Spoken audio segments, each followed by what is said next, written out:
নির্বাচিত সংসদ সদস্যরা দেশ পরিচালনা করবে। কিন্তু দেখতে পেলাম যারা গণতন্ত্রের কথা বলে ক্ষমতায় গেল, কিন্তু ভোটাধিকার থাকলো না। জামায়াতে ইসলামী কেয়ারটেকার সরকারের কথা বলে জনগণের ভোটাধিকারকে বাস্তবায়নের কথা বলেছিল, কিন্তু আমরা দেখলাম 14, 18 আর 24 সালে জনগণ ভোট দিতে পারলো না। তার বিনিময়ে এই 16 বছর পর আমরা এই মুক্ত আকাশের নিচে কথা বলছি, তা আল্লাহর শুকরিয়া আদায় করছি। প্রিয় ভাইরা, গণতন্ত্র ভালো জিনিস, কিন্তু গণতান্ত্রিক চরিত্র যদি মানুষের ভিতরে না থাকে, দেশের কল্যাণ হবে না। এই দেশকে যদি আমরা স্বাধীনতাকে সফল করতে হয়, মানুষের অধিকার, নারীর অধিকার, শ্রমিকের অধিকার, শিক্ষা ব্যবস্থা এবং সংস্কৃতি যদি মুক্ত করতে হয়, তাহলে এদেশে বৈষম্যহীন একটা সমাজ গড়তে হবে। আর এই বৈষম্যহীন সমাজ হলো ইসলামী সমাজ। আল্লাহ রাসূল সাল্লাল্লাহু আলাইহি ওয়াসাল্লামকে এই দুনিয়াতে প্রেরণ করে আল্লাহ রাব্বুল আলামিন তাকে বলে দিলেন, হুয়াল্লাযী আরসালা রাসূলাহু বিল হুদা ওয়া দীনিল হক লিইয়ুযহিরাহু আলা দীনি কুল্লিহি ওয়ালাউ কারিহাল মুশরিকুন। হে নবী, তোমাকে দুনিয়াতে প্রেরণ করা হয়েছে মানুষের তৈরি আইনকে এই দুনিয়ার বুক থেকে উৎখাত করে আমার আইন প্রতিষ্ঠা করার জন্য। জামায়াত ইসলামী এ দেশের বুকে মানুষের তৈরি আইন দিয়ে মানুষকে শোষণ নির্যাতন করা হয়। এই নির্যাতনের হাত থেকে, মানুষের গোলামির হাত থেকে বাংলাদেশকে মানুষকে বাঁচাবার জন্য জামায়াত ইসলামী আল্লাহর আইন আর সৎ লোকের শাসন চাই, যে শাসনের মাধ্যমে আমরা মুক্তি পাবো। আমাদের অনাহার, অবিচার, ব্যভিচার, কুসংস্কার, শোষণ থেকে বাংলাদেশের মানুষ মুক্তি পাবে। জামায়াত ইসলামী সেই শোষণহীন সমাজ কায়েম, ইসলামী সমাজ কায়েম করার চেষ্টা করছে। আমি আপনাদের কাছে আহ্বান করছি, আসুন, বাংলাদেশে 18 কোটি মানুষ জামায়াত ইসলামের দিকে তাকিয়ে আছে। আগামী দিনে যে সরকার হবে, সেই সরকার যেন গণতান্ত্রিক সরকার হয়, সেই সরকার যেন জনগণের ভোটে নির্বাচিত সরকার হয়, সেই সরকার জামায়াত ইসলামী সরকার হবে, এই প্রত্যাশা ব্যক্ত করে আমি কথা শেষ করছি। আসসালামু আলাইকুম ওয়া রাহমাতুল্লাহি ওয়া বারাকাতুহু। সংগ্রামী জনতা, এই পর্যায়ে বক্তব্য রাখছেন, যার কথা শোনার জন্য কাশিম প্রবাসী অধীর আগ্রহে অপেক্ষা করতেছে, যার কথা শোনার জন্য আমরা দিন পর ঘন্টা সময় অপেক্ষা করতেছি, সেই আমাদের প্রিয় নেতা, ইসলামী ছাত্র শিবিরের সাবেক কেন্দ্রীয় সভাপতি, জননেতা, বাংলাদেশ জামায়াত ইসলামীর কেন্দ্রীয় কর্মী পরিষদ সদস্য এবং ঢাকা মহানগরী দক্ষিণের সংগ্রামী আমির জননেতা ডক্টর শফিকুল ইসলাম মাসুদ ভাই, নারায়ে তাকবীর, নারায়ে তাকবীর, আল্লাহু আকবার, বাংলাদেশ জামায়াত ইসলামী জিন্দাবাদ, জিন্দাবাদ, মাসুদ ভাইয়ের আহ্বান, কাশিমপুর থানার পক্ষ থেকে, কাশিমপুরবাসীর পক্ষ থেকে বক্তব্য দিচ্ছেন ডক্টর শফিকুল ইসলাম মাসুদ ভাই।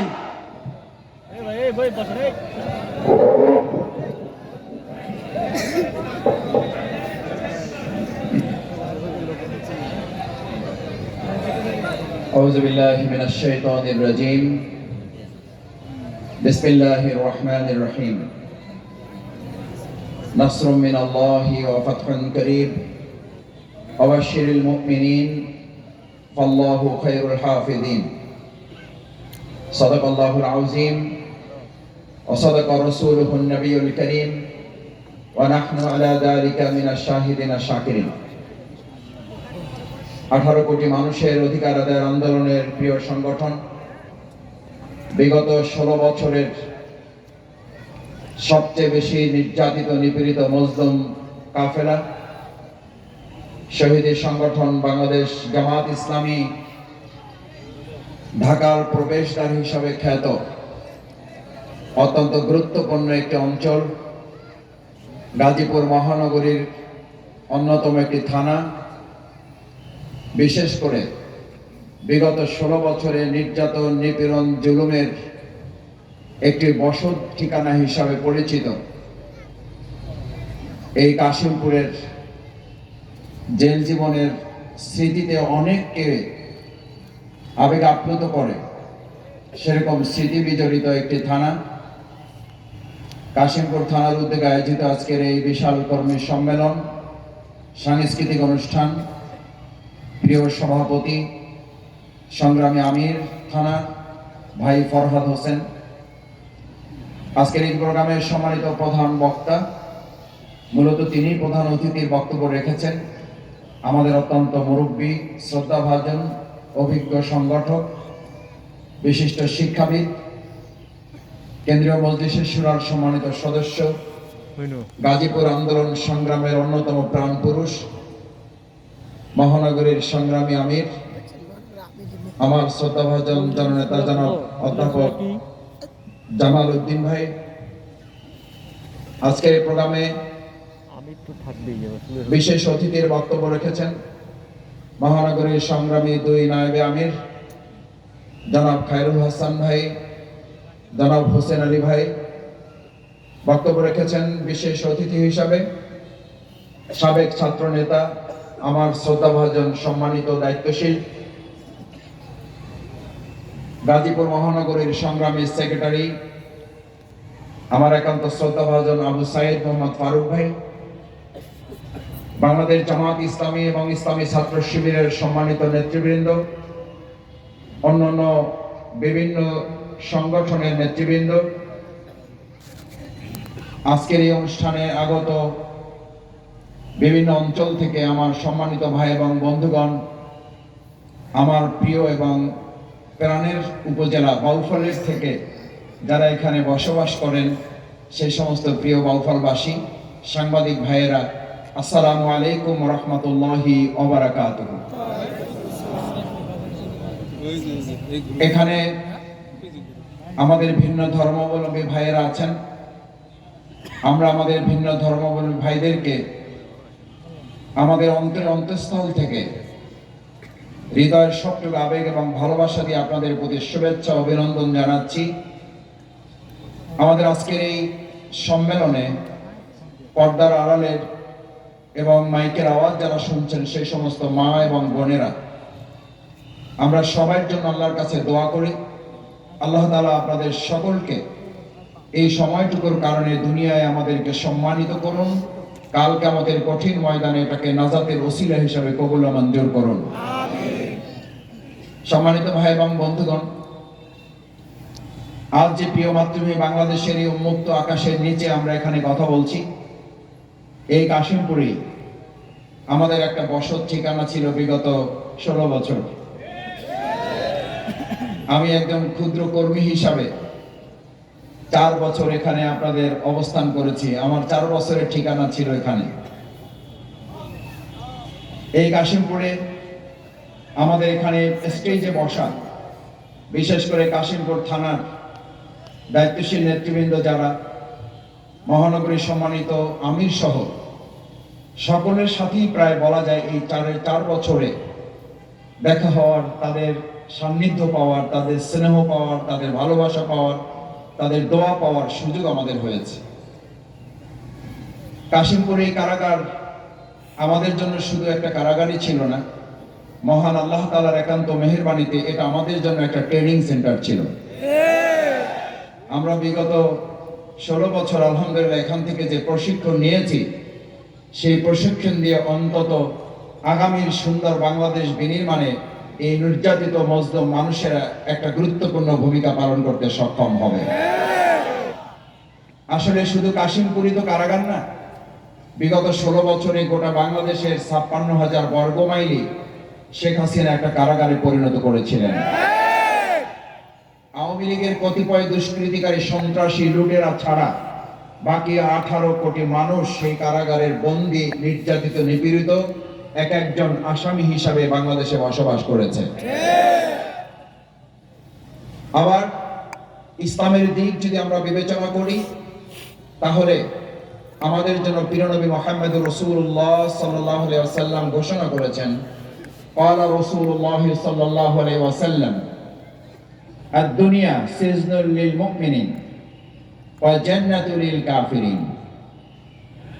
আলহামদুলিল্লাহ, বাংলাদেশ জামাত ইসলামী এরকম একটি কাফেলা যে কাফেলার উপরে বিভিন্ন সময় নির্যাতন, নিপীড়ন, জুলুম, হামলা, মামলা, রক্ত, শাহাদাত, ফাঁসি আমাদের উপরে কার্যকর হয়েছে। এটার বাস্তবতা আছে। কারণ রাসূল করিম সাল্লাল্লাহু আলাইহি সাল্লাম যে গোটা দুনিয়াটাকে একটা কারাগার হিসেবে মুমিনের জন্য চিহ্নিত করেছেন, তার মধ্য থেকে এই কাশিমপুর কারাগারটা ছিল আমাদের জন্য বাস্তবিক অর্থে একটা প্রশিক্ষণ কেন্দ্র, যেখান থেকে আমরা বোঝার চেষ্টা করেছি প্রিয়নবী মুহাম্মদ রাসূলুল্লাহ সাল্লাল্লাহু আলাইহি সাল্লাম গোটা দুনিয়াটাকে মুমিনদের জন্য কেন কারাগার বলেছেন। কারাগার বলেছেন এই জন্য যে কারাগারে একজন মানুষ সবকিছু থাকা সত্ত্বেও ওই কারাগারে সে আর শেষ পর্যন্ত থাকতে চায় না, থাকতে চায় না। কারণ ওখানে সব আছে। কারাগারে বলা হতো টাকা হলে সব পাওয়া যায়। তার অর্থ ছিল ওই বিগত 16 বছর শেখ হাসিনা গোটা বাংলাদেশটাকে দুর্নীতিতে ভাসাইছে, কারাগারটাও একটা দুর্নীতির আখড়ায় পরিণত করেছিল। তবে আল্লাহর শুকরিয়া আদায় করি, ঢাকা কেন্দ্রীয় কারাগার থেকে যে সমস্ত আসামিদেরকে সরকার আলাদাভাবে চিহ্নিত করত দুর্ধর্ষ, টপ টেরর হিসাবে, জঙ্গি হিসাবে, উগ্রবাদী হিসাবে এবং সরকারের দৃষ্টিতে ভয়াবহ আসামি হিসাবে, তাদেরকে ঢাকা কেন্দ্রীয় কারাগার থেকে এই কাশিমপুরের আবার 3 কারাগারের মধ্যে মহিলাদেরটা বাদ দিলে আরেকটা আলাদা কারাগার ছিল কাশিমপুর হাই সিকিউরিটি। আলহামদুলিল্লাহ আমার পুরো 4টা বছরই ওই হাই সিকিউরিটিতে থাকার সুযোগ হয়েছে। আল্লাহর অশেষ মেহেরবানি। হাই সিকিউরিটিতে আমাদের পরিবারের সদস্যবৃন্দ দেখা করতে আসলে আমাদেরকে জিজ্ঞেস করত, এটা নাকি নাম হাই সিকিউরিটি, সবচেয়ে বেশি শাস্তির জায়গা, আপনারা কেমন আছেন? আমরা হাসি দিয়ে বলতাম আলহামদুলিল্লাহ আমরা খুব ভালো আছি। পাশে থেকে যারা কারারক্ষী থাকতেন তারা আমাদের পিঠে হাত দিতেন আর পরিবারের দিকে এরকম সালাম দিয়ে বলতেন, আপনাদের পরিবারের সদস্যরা বাইরে থাকলে তো শুধু পরিবারের সদস্য থাকে, এখানে ওনারা শ্বশুর বাড়ির মতো আছেন। কেন আছেন? আমাদেরকে তারা কারাগারে রেখেছে, কিন্তু কারাগারে যারা রেখেছে সেই সমস্ত মানুষেরা বাংলাদেশ জামাত ইসলামী ছাত্র শিবিরের কর্মীদেরকে জানতো যে এরা দেশপ্রেমিক, ইসলামের জন্য নিবেদিত। এই লোকগুলার কোন অন্যায় ছাড়াই তাদেরকে অত্যন্ত নির্মম ভাবে কোন প্রকার দোষত্রুটি ছাড়াই তাদেরকে এখানে গ্রেফতার করে নিয়ে আসা হয়েছে।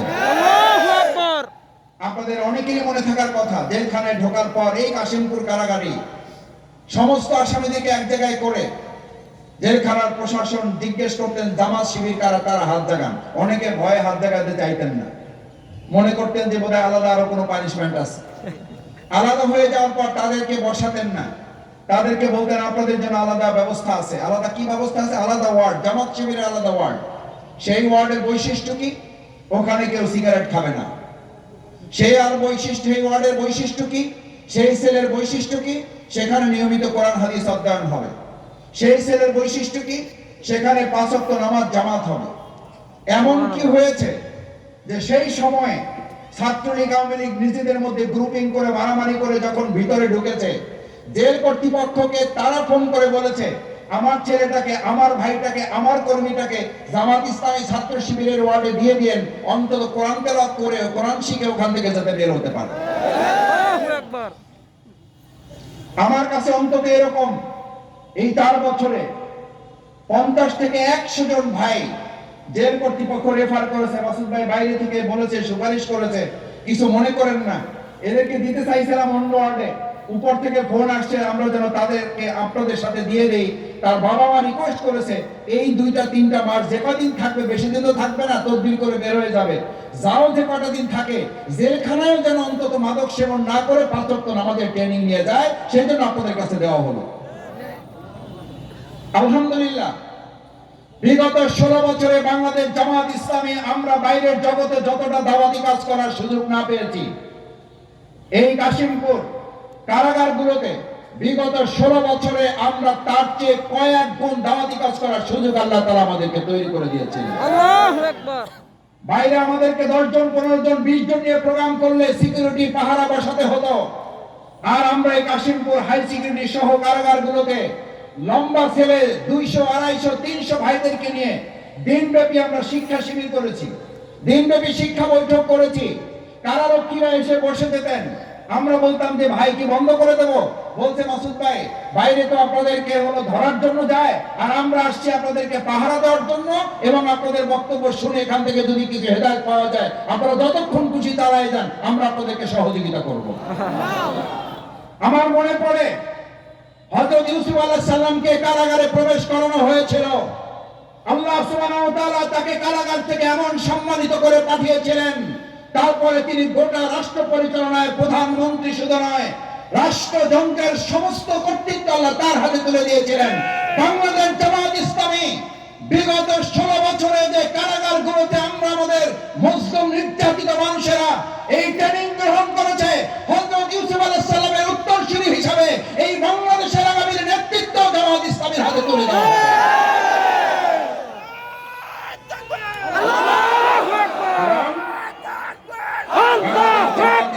ইসলামী ছাত্র শিবির এমনকি আমাদের মা এবং বোনদের বাবাকে ধরতে গিয়েছে, পরিবারে বাবাকে না পেয়ে মাকে ধরে নিয়ে চলে এসেছে, মা বাবাকে না পেয়ে সন্তানকে ধরে নিয়ে এসেছে, স্বামীকে না পেয়ে স্ত্রীকে ধরে নিয়ে এসেছে। কোরআন ক্লাস থেকে আমাদের পর্দানসীন বোনদেরকে গ্রেফতার করে নিয়ে আসা হয়েছে। আমাদের বোনেরাও সেখানে কাজ করেছেন, আমাদের ছাত্র ভাইরা যুবক তরুণদের মধ্যে কাজ করেছে। কারাগারের 16 বছরের প্রশিক্ষণ আগামী দিন বাংলাদেশের স্বাধীনতা সার্বভৌমত্বের জন্য একটা কাজে গ্রহণ করবে। সম্মানিত ভাইয়েরা, সেজন্য বাংলাদেশ জামাত ইসলামীকে নির্যাতন, নিপীড়ন, হামলা, মামলা, ফাঁসি, জেল, জুলুম দিয়ে আমাদেরকে দামিয়ে রাখা যায় নাই। কারণ বাংলাদেশ জামাত ইসলামী এটা বিশ্বাস করে দুনিয়ার গোটা জিন্দেগিটা আমাদের জন্য ত্যাগের নয়, এটা ভোগের নয়, আমাদের এটা ত্যাগের একটা জীবন। গোটা দুনিয়াটা ইমানদারদের জন্য ত্যাগের, এটা ভোগের নয়। কারাগার থেকে আমরা এটাও শিখেছি যে গোটা দুনিয়াটা ইমানদারদের জন্য। রাসূল সাল্লাল্লাহু আলাইহি ওয়াসাল্লাম যেহেতু এটাকে একটা কারাগার ঘোষণা করেছেন, সুতরাং গোটা দুনিয়াটা ইমানদাররা এখানে ত্যাগ করবে, এটা এখানে ভোগ করার বিষয় না। যারা এটাকে ভোগের বিষয়বস্তু বানিয়েছে, যারা এখান থেকে ভোগ করার সিদ্ধান্ত নিয়েছেন, তারাই শুধু চাঁদাবাজির মতো দুষ্কর্মে লিপ্ত হওয়ার সাহস করেন। যারা এটাকে ভোগের বস্তু বানিয়েছেন, তারাই শুধু দখলদারিত্বের রাজনীতিতে বিশ্বাস করেন। যারা এটাকে ভোগের বস্তু বানিয়েছেন, তারাই দেশের শাসক হওয়ার সিদ্ধান্ত নিয়েছেন। বাংলাদেশ জামাত